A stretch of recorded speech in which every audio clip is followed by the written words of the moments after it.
مكالمات جماعيه مع اصدقاء. تمام. واصدقاء طمعوا بيك واخذوا رقمك. واحد الاصدقاء هددك انه صورك انت اللي بعثتيها لحبيبك، وانا اجزم انها كانت صور خلاعيه، انا اجزم لك. تمام صح؟ انا اجزم. تمام؟ اذا تمام انها صور خلاعيه. اخذ الموبايل من صديقه وقام يهددك بالصور، انك يا اما تجين اسوي الشغله اللي اريدها يا اما انطي صور لاهلك، صح؟ لا ما هددني بهذا. لا شنو انت قلتي لي اللي هددني؟ اني اعطي صور لاهلي بالشغله اللي قلت لك عنها. انه بس وحده شنو هددك؟ انه الصور يمه. تمام؟ الصور يمه، اما تنطيني الشغله الامانه الانيه لوتها. اوكي، يا اما تنطيني الشغله اللي انا اريدها يا اما انشر الصور، صح؟ اي. ما هو انا هذا اللي قلته. من مره دز صوره على موبايله. اذا انا هذا اللي قلته، ما قلت غير شيء، انه لين صورك يمه وهي صور خلاعيه. هو ما طلب مني غير شغلات، طلب مني ايش؟ ملابس. طلب منك ملابس داخليه. هذا تعتبر غير شغلات. على العموم بس ارجع واقول اللي يهدد بنت ويريد منها شغله، يريد منها فعل، ما يطلب منها ملابس داخليه. على العموم راح انا اسايرك وراح اجواج، طلب منه ملابس داخليه، اوكي. ومن بعد ما قام يظل يهدد انك اعطيتيه ملابس الداخليه. تمام؟ طيب وحبيبك عرف وشنو اللي سوى؟ راح للشاب ورجع لك الميموري صورك، ورجع لك ملابسك، صح؟ لا الميموري ما عنده صور هو كان. ورجع لك الملابس. واكيد انك لبستين. طيب سؤال، هم اريد اعيد هذا السؤال حتى البنات يسمعون. هل رجعت المياه المجاريها؟ رجع لك حاجتك. هل رجعت حاجتك مكانها؟ لا. صح المياه تعود المجاريها بس ما تعود صالح للشرب، وانك بنت وان عاد ملابسك داخليه، بس ما عاد الشرف مكانه ولا عادت الاخلاق مكانها. على البنت ان الثق لازم اول شيء بالله سبحانه وتعالى حتى لا يخيبها، وان ما ثقت بالله سبحانه وتعالى لازم ما تثق باحد. انا حاولت اخابرك. تخابرين منو؟ خابرك انت، حتى اقول لك انت انا واقعه مشكله ودزيت اكثر من مسج. على البرنامج دزيتي مسج ولا وين؟ على البرنامج. وليش ما خابرتيني على البرنامج؟ ما تنصحك. حتى مره من المرات حصلت بس ما حاولت اتعدى وانقطع الخط مالتي خلص راسي. شنو كان لقبك بالبرنامج؟ بدلاهات. والله انا اعتذر، تمنيت لو مخابرتني. بالله الكريم كنت واقعه مشكله بس اعرف بك. بالله الكريم قاموا يفوتون البيت وقاموا وش اللي طلبوا منك؟ مجرد بس هي عايشة. والله لو متصلة بي انا اسف لان البرنامج اسوي ما اقدر بداله مو بيدنا. ما شاء الله الاخوان يتصلون على البرنامج 24 ساعه ولا ينطون مجال. انا دائما هو قاعد يلومني قاعد يقول لي فهمتني. انت تريد اقول لك اقول لك اصدقائك انت قالوا لي تريد اقول لك ان هم طبوا البيت. تريد اقول لك ما خلوا شيء ما سووا. هم طابين يعني البيت خلاص ايه طبوا البيت ويتقربوا حتى لاهلي واخذوا ارقام اهلي. جميل. يعني انا شو تريد مني اسوي لك؟ حتى خلاص انت وصفتني بالخاينه والما اسوى خلاص. بس تبغى تقول لي كل شويه كل دقيقه خاينه. اما تبقى وياي وتنسى الماضي. اما تشوفني في حالي. بالله الكريم مو بس بعينه انا صرت حتى اهله دروا بهذا الموضوع. زين انت شو تحسين؟ شنو الافضل بالنسبه له وبالنسبه لك؟ انه هو اصدقائه تعدوا عليك واخذوا منك شغلات مو حلوه وكانوا يهددونك بالصور، الصور اللي انت بعثتيه له. مو لازم هو من الذنب يقع عليه انه ليش مبقي صور بموبايله؟ ليش يطلب مني صور اباحيه؟ انا دائما كنت اقول وانصح البنات. هسه اني غلطت. يا بنت اسمعيني حتى البنات يتعظون. اوكي ابعث صور لحبيبي، لو بعثت الا ابعث لابد ابعث له صوره، بس اتمنى حبذا تكون صوره محتشمه حتى اللي يهدد نقول خلاص كانت صوره يم صديقتي وما يقدر يهدد. بس انك تبعثي له صور عاريه فكيف باكر يهددك؟ يقدر يهدد عليك الحجه تقع انه شنو الموضوع؟ صور عاريه، كيف تبعثين صديقتي صور عاريه؟ فاللي يبعث صور يا بنات خلاه يبعث صور، لان راح يصير حال هاي البنت. اكو ناس تهدد، اكو ناس ما تخاف من الله سبحانه وتعالى، اكو ناس ما تقول انه اكو الله اصلا موجود ولا يعترفون بمحمد عليه الصلاه والسلام. واللي ما يعترف بالله سبحانه وتعالى ما يعترف بالبشر ويستغلهم مثل ما استغلوا البنت.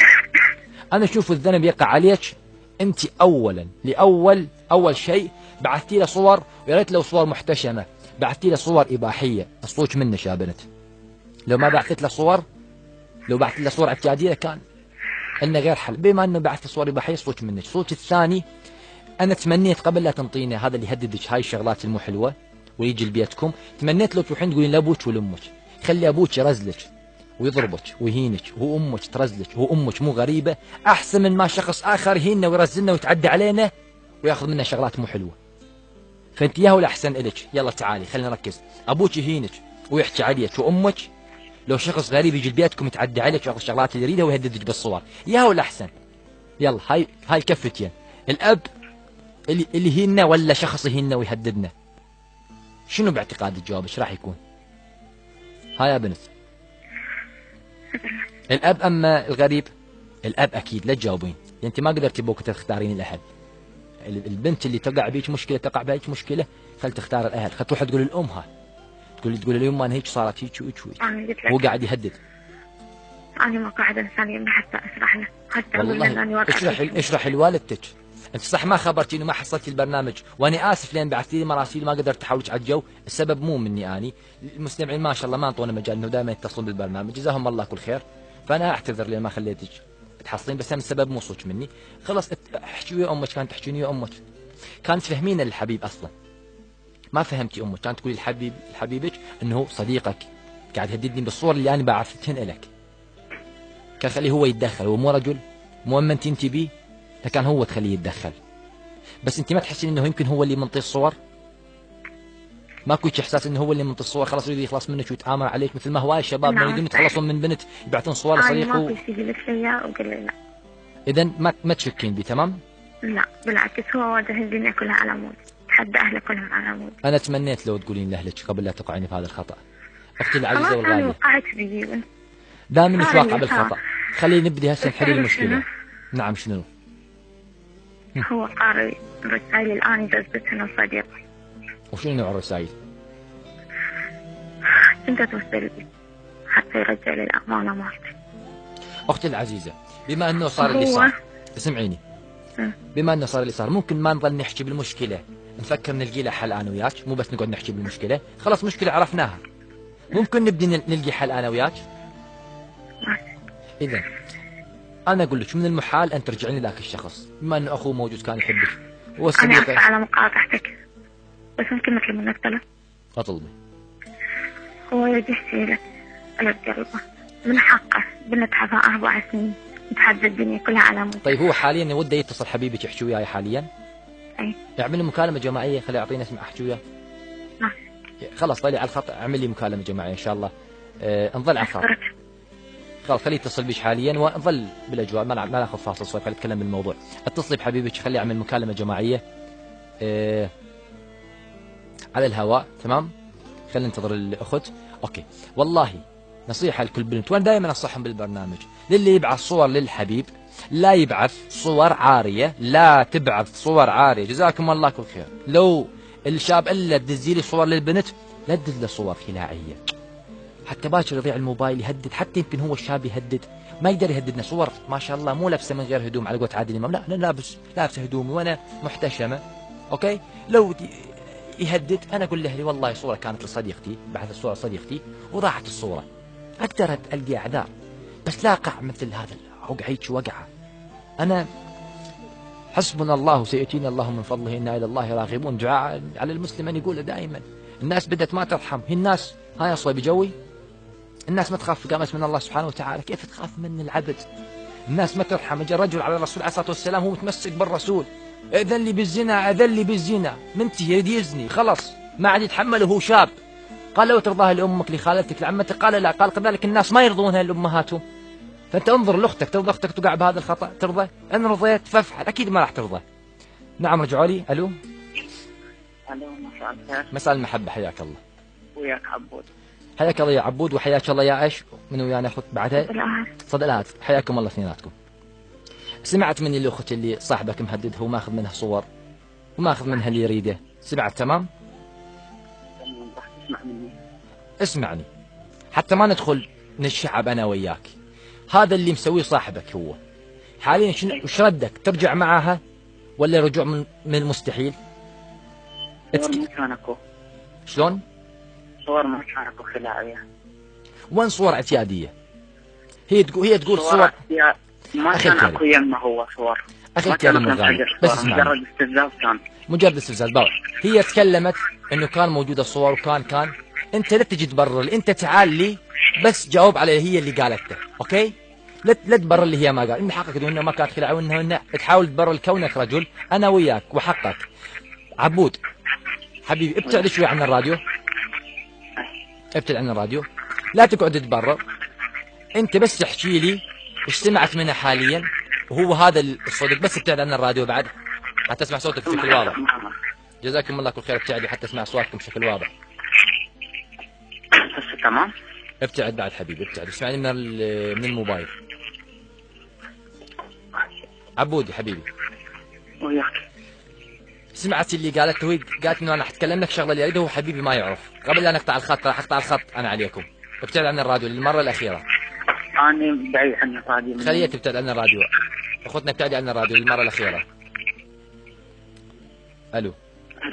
وياك. احسنت واحسنت. ابدي هسه احكي لي من الاخير، خلهم ما يخالف. انت سمعت اللي تقوله، ترجع معها ولا ما ترجع؟ اللي انكسر ما يصلح. اللي انكسر ما يصلح، بعد ما تقدر ترجع معها. تمام. تمام. ما هذا صديقك اللي اخذ منها اللي يريده ودمرها. بعدك عندك تواصل وياه ولا ما عندك؟ بصراحة احب اخذ حقي بيدي. ايش راح يعني شلون تاخذ حقك بيدك؟ ايش راح تسوي؟ دائما م? اللي يقدرني اقطعه. يعني تقدر صديقك. تمام. طبعا هذا شيء اكيد، لان هذا من حقي، لان 4 سنوات الحب الاول كان لي. خلاص هو من خذ. اول. اذا حبيبه يا الحبيبه، سمعتي الشيء اللي قال انه ما عاد يرجع معك؟ تمام. مستحيل هذا الشيء. قاعد اريد اسمع منها. سمعتي انت سمعت. انه ما راح يرجع وياك؟ دام انه ما راح ترجع لها، اتمنى بعد ما تاخذ رقمها، واتمنى هي تغير سيم كارتها. المياه ما راح تعود صالحه للشرب وما راح ترجع لمجاريها. هي ما راح تقدر، بس انا اللي راح اقدر. اذا انت راح تغير سيم كارتك. تمام. ماشي. من هاللحظه تسد الخط مني، تغير سيم كارتك. اما موضوع صديقك اللي عمل هاي العمله اللي الله سبحانه وتعالى ما يقبل ولا الرسول يقبل عليه الصلاه والسلام، انا اشوف ان تترك لله سبحانه وتعالى، هو الله ياخذ حقك. شنو الاحسن، انك انت تاخذ حقك بيدك ولا الله سبحانه وتعالى ياخذ حقك؟ لا طبعا. اذا انتهى الموضوع، تسلم امرك لله سبحانه وتعالى وتوعدني انك ما تعمل معاي عمل، بس بعد ما تحكي لصديقك وتسلم امرك لله سبحانه وتعالى، هو الله سبحانه وتعالى ياخذ حقك من صديقك. وهذا وعد وقدام اذاعتكم الشريفه. انا قدام الله سبحانه وتعالى وعدني، هو الله يسمع قاعد. قدام كل الناس انا ما راح اسوي اي شيء، يعني انا مو طبع القدر، حاولت اكثر من مره بس ما اقدر. اذا اترك صديقك والله سبحانه وتعالى يجازيه، وغير خطك ولا تتواصل بعدوي الحبيبه، لان دام هي اخوك، انك قلت انه اخويا، هي كانت خالة عينها على اخوي، ومن ثم صديقي. ما تعود القصه مو حلوه، ما راح تعود المياه المجاريه. مو كل الحكي البشر ما يقدر يحكي كل الحكي اللي بداخله. انا قاعد احكم على اللي هي قالته، وانا سمعت منك. حتى شوف انا لو احكم على اللي قلته انت ما يصير ترجع لها، ولو احكم على اللي هي قالتها ما يصير ترجع لها، حتى تعيش حياه حلوه. هذا الكلام حظل طول العمر راح تتذكره انت، وانا العيشه اصبحت انا اقول لك مستحيله معكم. فانا اللي افضل الفراق، بس تتفارق معها. هي قاعد تسمعنا تمام؟ البنت تسمعنا. تتفارقون بكل حب وبكل احترام، مثل ما بديتوا بكل حب واحترام. خلي تكون ايش قصه انتم، حتى المستمعين حاليا يسمعونا يقول خلاص دول الاثنين عبود وصدى الاهات، تمام ولا تسمعيني قاعد؟ اثنيناتهم على الجو تفارقوا بكل حب وبكل احترام، وما تجيب طاريها الا بالخير انت. من أزورك عندي حكي وياك هواية. اذا احتاج شخص مثلك ينصحني. انا على راسي ان شاء الله اثناء برنامج احباب وروح تتصل بي وانا اتشرف بيك، ولكن اوعدني اثنيناتكم توعدوني ان بكل حب تنفصلون عن بعض مثل ما بديتوا بكل حب. انا واحد مني. وانت يا بنت اسمع وعدك. بدون اي تردد. وانت يا بنت ما لا تقدرين، لان حياتها اصبحت مستحيله، لان هو ما قام يرجع لك. لا يا ما قدرت ان شاء الله، الظروف ظروف راح نبرر البنت. خلينا نقول الظروف. اتمنى ازورك. زورني الاذاعه. تمام، مشرف بك، تعال حياك الله. ابيع مكان.